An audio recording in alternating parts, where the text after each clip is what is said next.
আসসালামু আলাইকুম ভিউয়ার্স।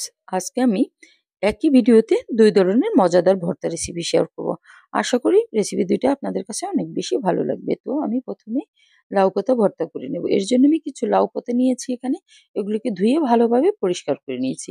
আমি এগুলিকে বোটা সহই নিয়েছি। আপনারা চাইলে বোটাগুলিকে বাদ দিয়ে দিতে পারেন।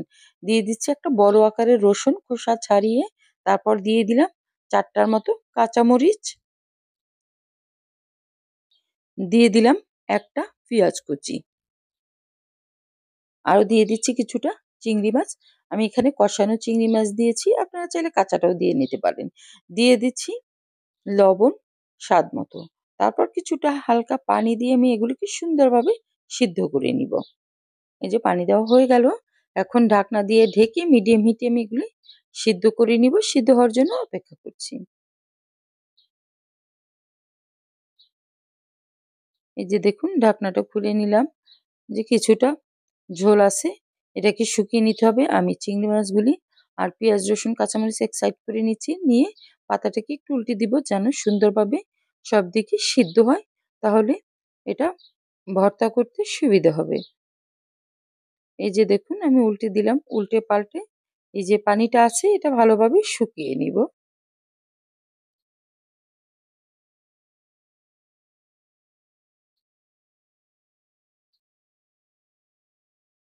আবারও আমি একটু ঢেকে দিলাম। ঢেকে লো হিটে করে দিলাম চুলাটা। এখন আমি ঢাকনাটা খুলে দেখে নিচ্ছি কেমন হয়েছে এটা। আর দিয়ে দিলাম ১ চা চামচ পরিমাণে তেল। তেল দিয়ে এটা আরেকটু আমি ভেজে নিব। যাতে পেঁয়াজ, চিংড়ি মাছ, কাঁচামরিচ এগুলো ভাজা, ভাজা হয়। আর এটাও একটু উল্টে পাল্টে দিব।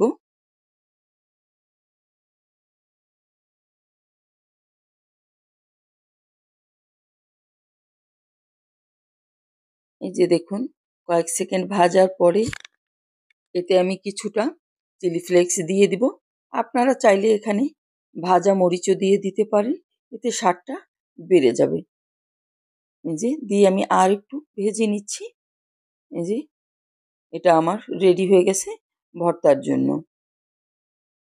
আপনারা চাইলে ভর্তাটা কিন্তু শিলপাটায়ও বেটে নিতে পারেন, চাইলে ব্লেন্ডারেও করে নিতে পারেন। আমি আজকে ভর্তাটা পাটায় বেটে নিব, শিলপাটায়। আপনারা আপনাদের স্বাচ্ছন্দ্য অনুযায়ী এটা বেটে নিবেন।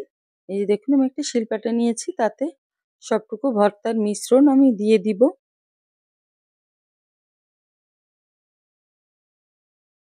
পাটায় বাটা ভর্তার টেস্টই কিন্তু আলাদা হয়।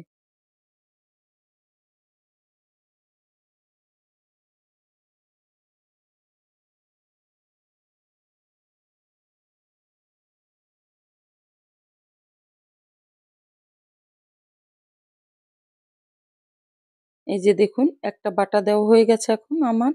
আমি আবারও একটু সবকিছু মিক্স করে আরেকটা বাটা দিয়ে নিব। তাহলে এটা খুবই টেস্টি হবে। সবকিছুর মিশ্রণ একেবারে একসঙ্গে মিশে যাবে। এই যে একসঙ্গে করে নিলাম। এখন আরেকটা বাটা দিয়ে নিচ্ছি।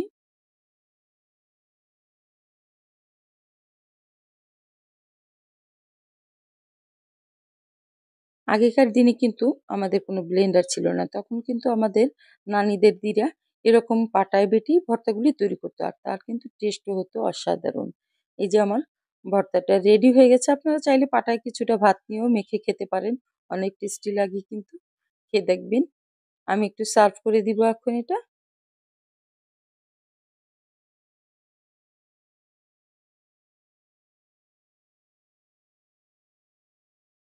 সার্ভ করে দিলাম। এখন আমি আরেকটা ভর্তা তৈরি করব। আজকে আমি এই যে দেখুন এটা ভর্তা করব। এটা কোন অঞ্চলে কি নামে ডাকে ঠিক আমি জানি না। আমাদের এলাকায় এটাকে মৌসুমী বলে ডাকে। এই যে এটা আমি সিদ্ধ করে নিব। তারপরে ফিরে আসছি আমি। এই যে প্যান বসিয়ে দিলাম। অফ স্ক্রিনে আমি এটা সিদ্ধ করে নিয়েছি। এখন আমি পেঁয়াজ, রসুন আর লবণ দিয়ে হালকা ভেজে নিচ্ছি।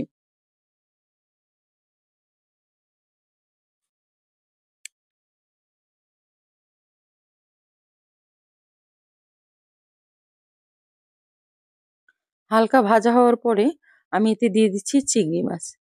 চিংড়ি মাছটা দিয়েও আবার কিছুক্ষণ ভাজবো আমি। মৌসুমী ভর্তাটা কিন্তু অনেক টেস্টি হয়। আপনারা তৈরি করে খেয়ে দেখবেন। এতে দিয়ে দিচ্ছি সবগুলি মৌসুমি। আমি এর আঁশটা ছাড়িয়ে নিয়েছি সুন্দর মতো সিদ্ধ করে। এই যে দিয়ে দিলাম। তারপরে দিয়ে দিচ্ছি কিছুটা নারিকেল কোরানো। নারিকেল কোরানো দিলে হবে কি এর টেস্টটা অনেক গুণ বেড়ে যাবে। আর যদি কেউ নারিকেলটা স্কিপ করতে চান তাহলে স্কিপ করতেও পারেন। এই যে আমি ৩ চা চামচ পরিমাণে নারিকেল দিয়ে দিলাম। দিয়ে দিলাম ১ চা চামচ পরিমাণে চিলি ফ্লেক্স। ঝালটা অবশ্যই আপনাদের স্বাদ অনুযায়ী দিয়ে নিবেন। দিয়ে আমি হালকা একটু সতে করে নিব।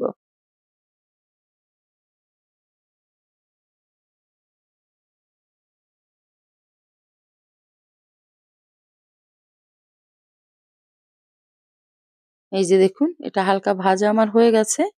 এখন আমি এটা ভর্তাটা করে নিব। আপনারা চাইলে এটা শিলপাটায়ও বেটে নিতে পারেন, আর চাইলে আমার মতো ব্লেন্ডারেও করে নিতে পারেন। যাদের একটু তাড়াহুড়া থাকে তারা চাইলে ব্লেন্ডারে করে নিতে পারেন আমার মতো।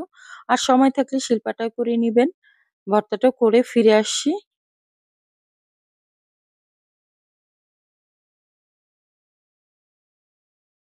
এই যে দেখুন ভর্তাটা রেডি হয়ে গেছে। আমি একটু সার্ভ করে দেখিয়ে দিচ্ছি এটা কেমন হয়েছে।